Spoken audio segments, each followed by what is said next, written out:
We are continuing to follow breaking news out of New Orleans. City officials say a truck slammed into a crowd along world-famous Bourbon Street overnight in the city's French Quarter.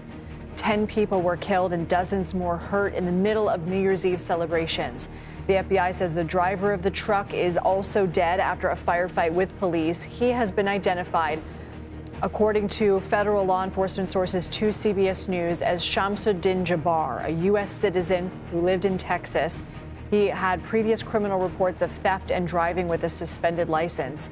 Law enforcement sources say a long gun was recovered at the scene, and our affiliate WWL is reporting that was equipped with a silencer. We can also report that he was wearing body armor at the time. I want to go to CBS News congressional correspondent Scott MacFarlane in our D.C. bureau.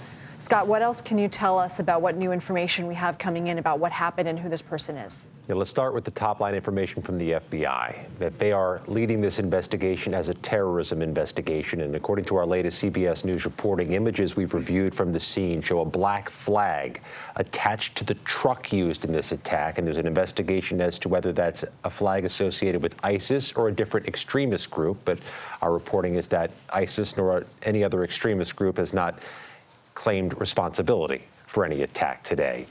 We also know that there is a concern moving forward about what to do with tonight's Sugar Bowl in New Orleans. We're expecting a 2 p.m. Eastern, 1 p.m. New Orleans time press conference with local authorities. Perhaps they'll update what the security regimen will be, if it will change at all for the Sugar Bowl, if any other adjustments are going to be made. But just as a reminder, the Sugar Bowl is a major sporting event in America in any year. And this year, there's added importance to the game in terms of football. So the crowd size is expected to be massive. Tens of thousands of people, if not more, gathered around the Superdome for the Sugar Bowl tonight. Then, of course, there's a Super Bowl in New Orleans in February, which is a national federal homeland security, national security event with an enormous security apparatus around it. There have been concerns, ongoing concerns in New Orleans about the threat of mass casualty attacks with a vehicle in the French Quarter, including on Bourbon Street. A CBS News review of city records and memos shows in 2017, they discussed possibly further limiting vehicular traffic in that area to prevent mass casualty events. But the city Public Works Department in its memo also acknowledged that many of the businesses and homeowners nearby wanted to keep some vehicular traffic to ensure the businesses continued to thrive.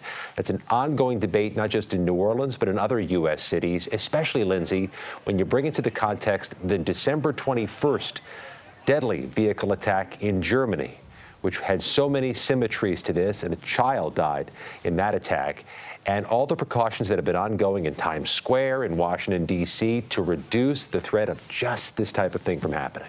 And Scott, what can you tell us about what law enforcement was disseminating amongst themselves in the wake of that Magdeburg, Germany vehicular attack? Yeah, as is often the case, the Department of Homeland Security and other intelligence agencies share warnings about risks or risk detection. And this was something that came up in a December 23rd circular that made its way around law enforcement and intelligence agencies, a concern that a similar attack to what happened in Germany could happen in the U.S. And then there's that other added concern, Lindsay, of copycats, somebody trying to emulate what they saw in Germany, what they saw this morning in New Orleans. Going to be a revisiting, I suspect, in some U.S. communities about vehicular access near the sites of mass gatherings. And I could just speak as somebody who's based here in Washington, D.C. January 6th is a national federal homeland security event with an enormous perimeter and fencing surrounding the Capitol, trying to mitigate a different type of threat. But Inauguration Day is 2 weeks later, with a crowd likely to measure hundreds of thousands. And I can tell you from having covered a handful of inaugurations before, those crowds fill the streets to get to the Capitol, streets that are open to vehicular traffic. We've put in requests to the D.C., Capitol, and other law enforcement agencies in Washington to see if they're going to change any of their parameters and protocols ahead of January 20th. Scott, you had mentioned a 2017 memo from the Public Works Department in New Orleans about the barricades and the bollard situation, but you also have information about a new project to fortify them ahead of the Super Bowl. What can you tell us about that? Yeah, that project could be done before Super Bowl Sunday. It could be done as early as the first days of February 2025 now, to upgrade the bollards, to make them more efficient, potentially more effective, to make them more modern. This is a project that had any different number of motivations, according to the paperwork reviewed by CBS News, not strictly for security, but also for upgrading and updating. But that was a project that was underway in New Orleans, according to our CBS News review of city memos. All right, Scott, thank you so much. CBS News political reporter Libby Cathey is in West Palm Beach, Florida. Libby, how is the White House responding? Yeah, Lindsay, President Joe Biden spoke to reporters about an hour ago. He said he is in contact with every federal agency as the federal government responds to this attack. Now, as we've identified the suspect now, he did not answer questions about that suspect's identity. I believe we have some sound. We can go to that and see what President Joe Biden told reporters last hour about this attack.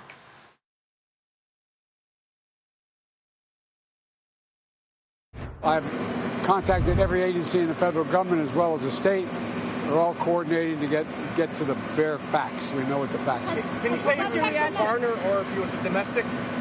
I'm not going to say anything until I get all the facts in front of me. Has the suspect been identified? Again, I'm not going to comment until I speak to the group later. I've spoken to every member of the agency, from the CIA to our national security team, to our FBI, NSC, and we're gathering all the, and I spent a lot of time with the government, with the mayor. What was your reaction when you heard what happened? Well, the reaction was one of anger and frustration. Thank you. Now, that was last hour, and President Joe Biden did say that he would be speaking again today, or as he's in contact with the federal government, that more details would be shared. I also want to share with you what we've heard from President-elect Donald Trump, who is in West Palm Beach, we believe at his golf club after his annual New Year's Eve bash last night. He posted on Truth Social about this. I want to go exactly to what he said. He said, quote, when I said that the criminals coming in are far worse than the criminals we have in our country, that statement was refuted, but it turned out to be true.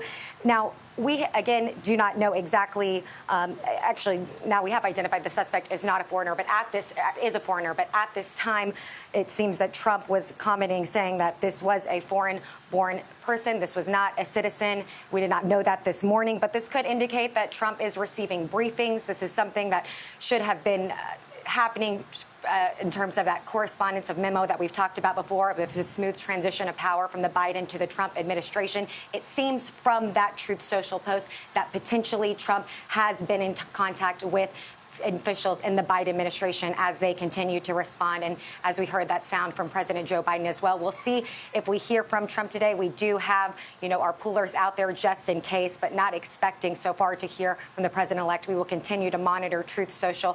We also saw J.D. Vance, the vice president-elect, say that his heart is with those in New Orleans.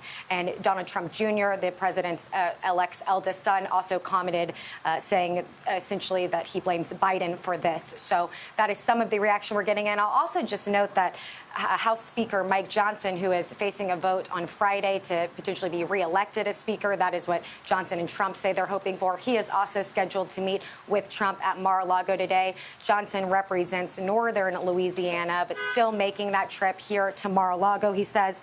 And we have a statement earlier today from Speaker Mike Johnson. He called this a vicious attack on innocent people celebrating the new year, and asked Americans to join him in praying for the victims and for the first responders. So we will continue to monitor those reactions as we see them, Lindsay. Okay, Libby, Cathey, thank you. I want to go back to Anna Schecter here in Studio 57. Anna, can you just clear up what we're learning about the suspect, who this person is? Sure. This is a 42-year-old person from Texas who apparently rented the truck in Texas and drove to New Orleans to carry out this attack. We just learned from our colleague Sam Vinograd that law enforcement is investigating whether a fire that broke out at an Airbnb rented by the suspect in a nearby area in New Orleans was related to this attack. So this is potentially multiple locations now, or more than one. So that is also under investigation. As we reported before, our colleague Nicole Skanga learned that 4 explosive devices were found in the vehicle in addition to the long gun that the suspect used to shoot into the crowd and injure those 2 police officers. It does appear that the people injured were injured by him ramming the vehicle into the crowd rather than the gunfire. But of course, fast-moving parts, we might learn more about the injured and the killed in the coming hours. You know, one question that I have for you, and I wonder if you're hearing anything from law enforcement officials yet, is how somebody with this level of planning can go undetected. We had heard in a report yesterday from our CBS News correspondent, Nikki Batiste. She was reporting about security threats to New York City. Of course, an obvious point. So many people gather for the iconic ball drop. We know that police prepare every year, just everybody on deck for an event like that. But a law enforcement official had told her it was the unpredictability of the nature of these threats.